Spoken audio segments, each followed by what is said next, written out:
Bismillahirrahmanirrahim. Alhamdulillahi rabbil alamin. Ar-Rahmanir-Rahim. Maliki yaumiddin. Iyyaka na'budu wa iyyaka nasta'in. Ihdinas siratal mustaqim. Siratal ladzina an'amta 'alaihim ghairil maghdubi 'alaihim waladdallin. Amin. Shadaqallahul azim. Assalamualaikum warahmatullahi wabarakatuh. Sahabat hijrah, selamat datang kembali di kelas hijrah bersama dengan saya Om. Nah, pada kelas hijrah hari ini kita akan ngebahas lanjutan dari episode pertama kemarin. Nah, jadi setelah beberapa tahun saya hijrah, kita udah belajar masalah sholat, kita udah belajar masalah fikih, kita udah belajar ngaji, dan saya udah mulai sholat yang darinya di rumah dan pindah ke masjid, dan udah mulai aktif. Nah, di tahun ketiga saya hijrah, itu saya bertemu dengan tetangga baru saya. Kebetulan tetangga saya yang baru itu adalah saudara saya di kampung, di Sumedang sana. Nah, jadi Om ini baru pindah dari komplek sebelah, pindah ke rumah yang di belakang rumah saya pas. Jadi karena saya sering aktif di masjid dan ketemu dengan beliau datang saya. Ini saudaranya Ayuyu kan? Kata Omnya. Ya Om, ini siapa ya? Ini Om, dulu sering ketemu di kampung gini kan ya. Karena saya dulu masih kecil dan kurang hafal sama saudara, ya akhirnya kita ngebahas tentang masalah di kampung ya di Sumedang sana. Jadi beliau ini kan ternyata aliran Salafi. Nah, karena saya juga dari kecil kurang terlalu berkecimpung di bagian agama, kan kurang paham ya masalah yang aliran seperti itu. Ya taunya cuman dulu kalau pemerintah yang Muhammadiyah. Itu kan taunya juga yang mana yang puasa duluan, mana yang puasa terakhir, mana yang lebaran duluan, mana yang lebaran terakhir, ya tentang itu aja. Kalau masalah dalam-dalamnya kita kurang tahu. Jadi di tempat saya itu punya kebiasaan kayak malam Jumat itu kita yasinan. Terus kalau misalnya ada yang meninggal, kita takziah juga yasinan 1 hari, 2 hari, 3 hari, 7 hari, 40 hari, 100 hari dan berikutnya. Nah, jadi beliau ini karena memang beliau ini sayang sama saya sebagai saudara jauh sih, tapi ya beliau namanya juga sayang, ingin menasihati. Beliau mengatakan, "Dek, sebenarnya ini nggak boleh, ini namanya bid'ah." Loh, gimana ya? Saya yang nggak pernah belajar agama dan baru belajar agama beberapa tahun ini pun nggak pernah belajar yang tentang namanya bid'ah. Dulu zaman sekolah juga nggak ada. Jadi rupanya bid'ah itu adalah hal-hal yang tidak pernah dilakukan Rasulullah pada zaman Rasulullah masih hidup, atau zaman Rasulullah dulu, ya kurang lebih seperti itu yang saya tangkap.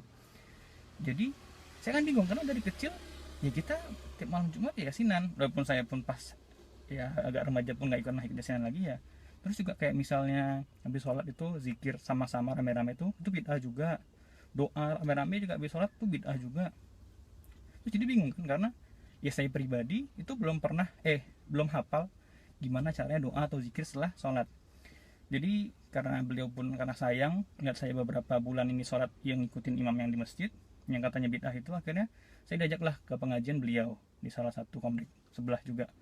Jadi di sana kita ngebahas tentang kajian-kajian seperti itu ya, biasalah kajian-kajian yang kayak di orang-orang jemaah tabligh juga. Cuman kalau jemaah tabligh kan tuh malam Jumat. Jadi pas saya ikut ke sana ya dibahas tentang hal-hal yang sebenarnya tidak boleh dilakukan ya, seperti tadi yang namanya bid'ah ini itu ya. Cuman yang saya bikin takjub dan kagum dengan orang-orang Salafi itu, kenapa orang-orang Salafi itu kalau sholat itu safnya benar-benar rapat dan lurus.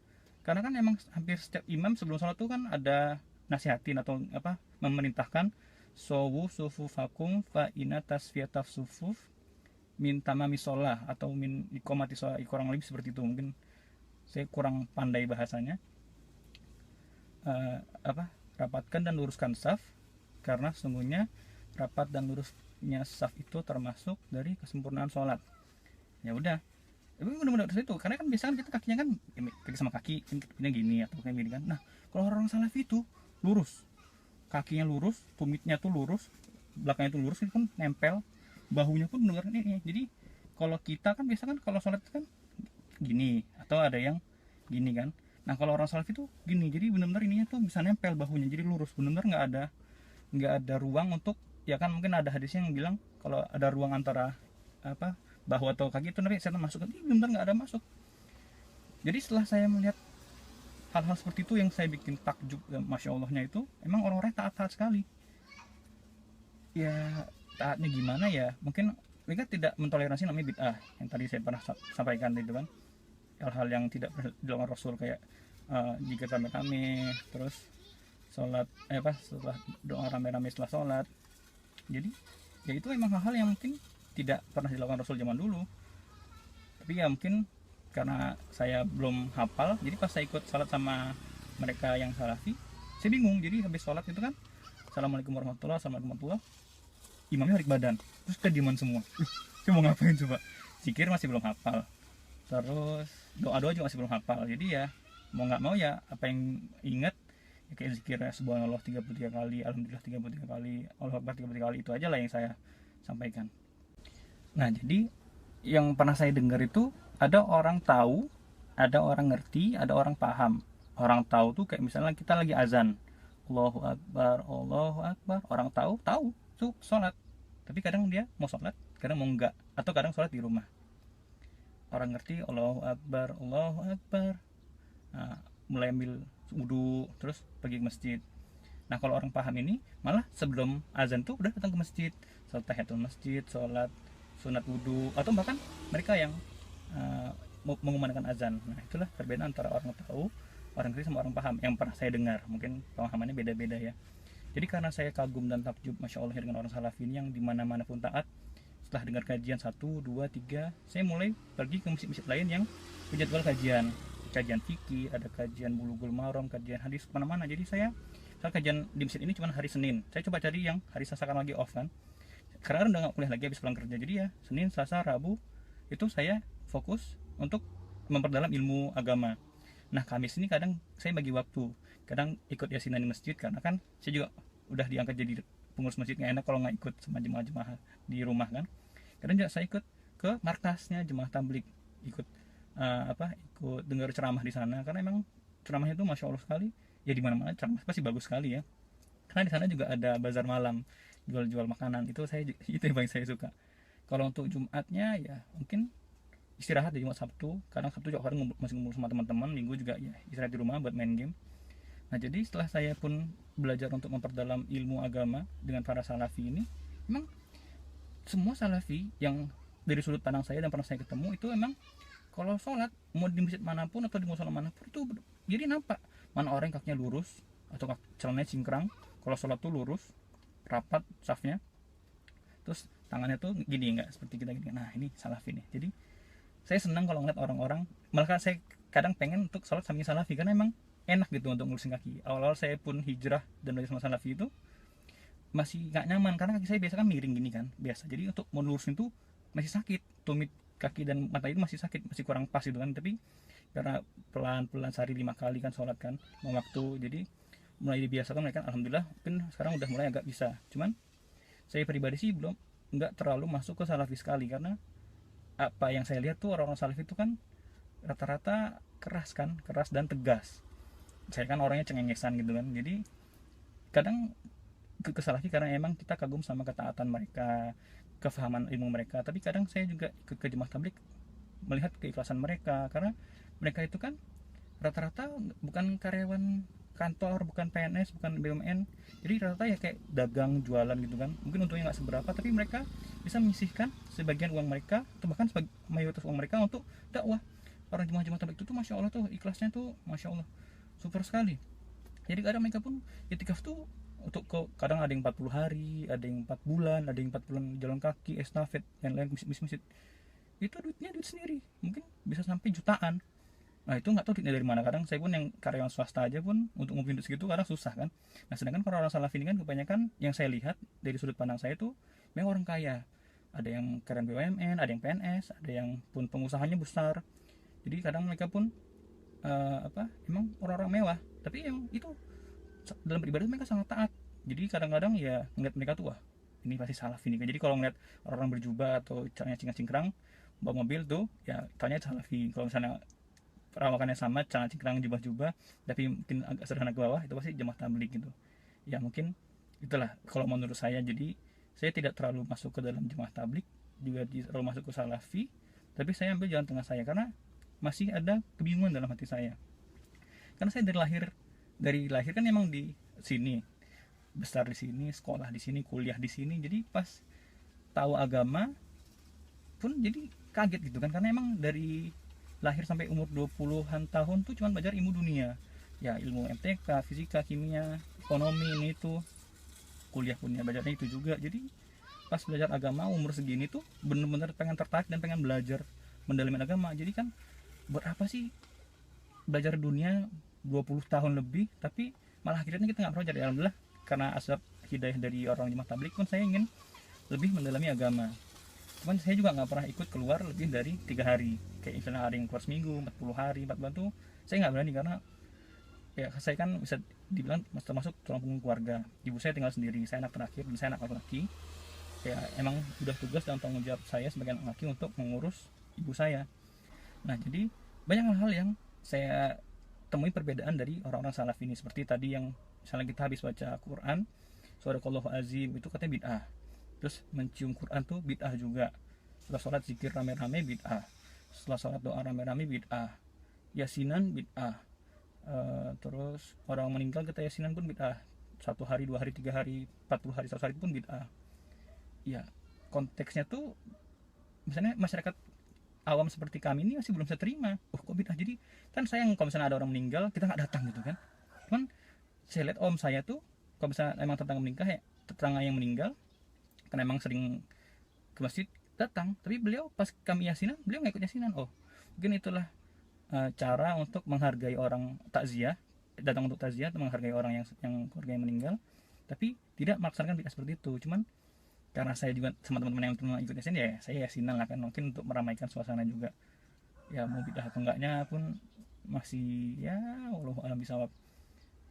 Terus kita ngebahas lagi ya banyak hal-hal yang emang ya tidak pas lah dengan keadaan masyarakat awam sekarang ini. Karena ya kita udah kebiasaan seperti itu. Nah juga kayak misalnya kita sholat subuh kan ada doa kunut tuh, Allahumma hdina fiman hadai. Itu orang salaf itu nggak angkat tangan, jadi tangannya turun aja. Ya, setelah habis ruku kan kita kan tumaninah, habis ruku iktidal, itu yang bikin saya bingung. Nah sebenarnya saya ini aliran apa, mazhab apapun jadi bingung. Karena orang Muhammadiyah seperti itu. Orang Muhammadiyah juga setelah sholat imam langsung balik badan ngadepin ke kita, jadi nggak ada zikir, nggak ada doa rame-rame. Untung saya akhir-akhir ini udah mulai hafal lah kan zikir-zikir pribadi kayak Allahumma ajirna minan nar, astaghfirullahalazim, la ilaha illa anta, terus la ilaha illallah wahdahu la syarikalah, terus subhanallah 33 kali, alhamdulillah 33 kali, Allahu akbar 33 kali.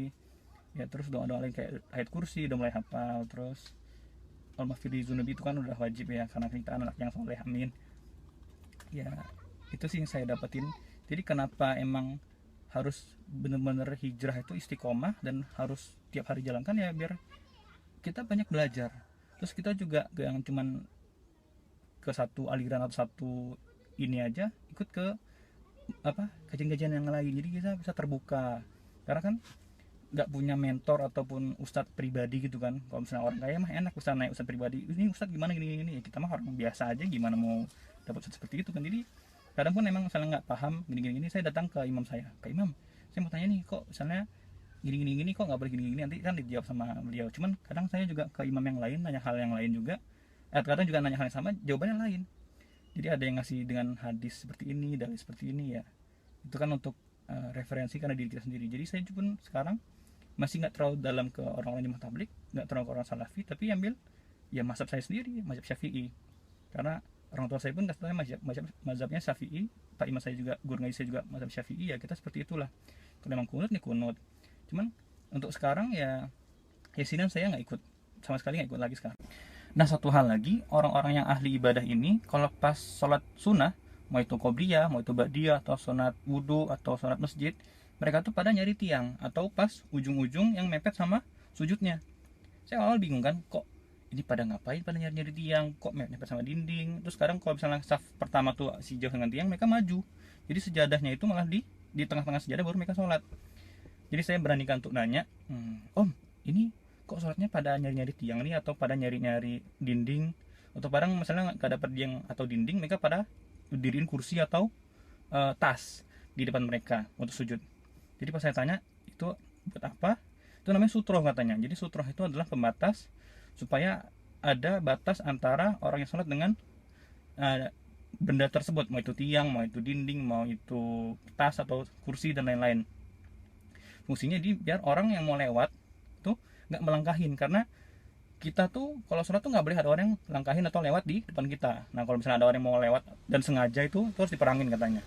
Terus ada lagi, kalau saya perhatiin pas tahiyat awal sama tahiyat akhir, kan kalau saya belajarnya dari waktu kecil itu angkat angkat telunjuknya itu kan pas asyhadu alla ilaha illallah. Jadi kan at-tahiyatul mubarakatus shalawatut thayyibatu lillah, assalamu alayka ayyuhan nabiyyu wa rahmatullahi wa barakatuh, assalamu alayna wa ala ibadillahi sholihin, asyhadu alla ilaha illallah, baru kita angkat kan. Ya kalau saya sih baru angkat telunjuknya. Nah kalau orang-orang yang ahli ibadah tuh pas dari at-tahiyat tuh udah angkat jari, at-tahiyatul mubarakatuh, angkat jari. Kadang juga ada yang digoyang. Saya juga masih nggak paham ya fungsinya apa, dan saya juga nggak berani nanya. Cuman ya itu tadi, ya mungkin kata orang-orang yang pandai sih itu namanya khilafiyah, perbedaan pendapat. Saya sih boro-boro mau bahas khilafiyah perbedaan pendapat, saya juga masih belajar, masih kurang ilmunya, masih ngaji masih terbata-bata, gerakan masih belum sempurna. Nah jadi orang-orang ahli ibadah pun juga kalau misalnya pas ruku dan sujud tuh lurus. Jadi ruku kan gini kan, bener lurus, itu kayak 45 derajat. Sujudnya pun lurus, kayak segitiga apa ya, segitiga sama kaki kali ya, segitiga sama sisi. Nah itu untuk saya yang masih awal hijrah tuh susah buat ngurusin kan, tangan tuh kan harus dibuka terus tempel di lutut, terus ngurusin punggungnya. Katanya lurusnya itu harus sampai gelas tuh nggak boleh sampai goyang atau jatuh. Itu kadang masih awal susah kan, apalagi kalau misalnya dapat imam yang cepet banget, wah apalagi zuhur sama asar tuh kan cepet tuh. Jadi kadang belum keburu lurus, baru baca subhana rabbiyal azim wa bihamdi udah keburu berdiri. Jadi buru-buru bacanya ya buru-buru juga. Nah itulah kata orang ahli agama tuh nggak dapat tumak ninah, kekhusyuan dalam sholat. Sujudnya apalagi kadang pun imamnya kadang ada yang cepet kan, jadi kita kadang nyari imam yang butuh lama, ada tumak ninahnya biar khusyuk. Jadi sambil bisa baca bacaan sholatnya pun pas, terus gerakannya pun bisa lurus, jadi kan kita khusyuk pas. Sebenarnya enak juga sih kalau misalnya lurus gitu kan, jadi kadang kita kerja dari pagi sampai sore tuh kan duduk terus kan capek kan, jadi pas sholat tuh ya itulah relaksasi, memberikan oksigen pada rongga-rongga tulang punggung. Jadi kan emang ada olahraganya seperti itu kan ya, kita udah alhamdulillah udah dapat dari sholat 5 waktu sehari. Jadi pas dirukuin rasanya nikmat kan, masya Allah. Baru pas sujud juga, kalau memang sujudnya pas itu emang enak gitu.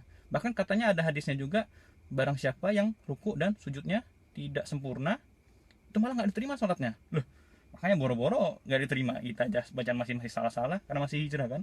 Ya itulah jadi motivasi saya untuk terus belajar, terus motivasi, terus mau memperbaiki kesalahan, terus banyak menggali-gali ilmu kesana kemari, terus juga sering ke masjid-masjid lain untuk cari ilmu-ilmu, atau mungkin jemaah-jemaah yang lebih bisa mengajarkan saya hal-hal yang baru. Oke, sahabat hijrah, mungkin sampai itu saja yang saya sampaikan pada episode kali ini. Sampai jumpa lagi episode berikutnya. Assalamualaikum warahmatullahi wabarakatuh.